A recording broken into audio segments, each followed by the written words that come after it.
প্রতিদিনই বেড়ে চলেছে বায়ু দূষণ। বিশ্বের দূষিত শহরের তালিকায় দ্বিতীয় অবস্থানে রয়েছে রাজধানী ঢাকা। ৩০০ স্কোর নিয়ে ঢাকার বাতাস আজ ঝুঁকিপূর্ণ। সোমবার সকাল ৮টা ৩ মিনিটে বায়ুমানের সূচকে এ তথ্য জানা গেছে। এছাড়া একিউআই স্কোর ৩২১ নিয়ে প্রথম স্থানে রয়েছে ভারতের রাজধানী দিল্লি। ২৭২ স্কোর নিয়ে তৃতীয় স্থানে রয়েছে ঘানার আকরা এবং ২৪৫ স্কোর নিয়ে চতুর্থ স্থানে ভিয়েতনামের হ্যানয় এবং ২৩৯ স্কোর নিয়ে পঞ্চম স্থানে রয়েছে পাকিস্তানের লাহোর।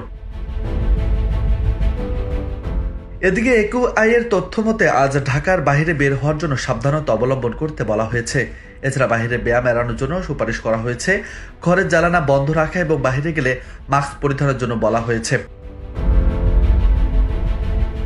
তথ্য মতে একিউআই স্কোর ০ থেকে ৫০ ভালো হিসেবে বিবেচিত হয়, ৫১ থেকে ১০০ মাঝারি হিসেবে গণ্য করা হয়, আর সংবেদনশীল গোষ্ঠীর জন্য অস্বাস্থ্যকর হিসেবে বিবেচিত হয় ১০১ থেকে ১৫০ স্কোর। ১৫১ থেকে ২০০ পর্যন্ত অস্বাস্থ্যকর হিসেবে বিবেচিত হয়।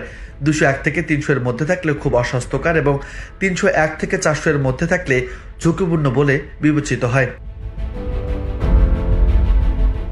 সুইজারল্যান্ড ভিত্তিক বায়ুর মান পর্যবেক্ষণকারী প্রযুক্তি প্রতিষ্ঠান একিউআই এয়ার দূষিত বাতাসের শহরে এ তালিকা প্রকাশ করে। প্রতিদিনে বাতাসের মান নিয়ে তৈরি করা একিউআই স্কোর একটি নির্দিষ্ট শহরের বাতাস কতটুকু নির্মল বা দূষিত সে সম্পর্কে মানুষকে তথ্য দেয় এবং তাদের কোনো ধরনের স্বাস্থ্য ঝুঁকি তৈরি হতে পারে কিনা তাও জানায়।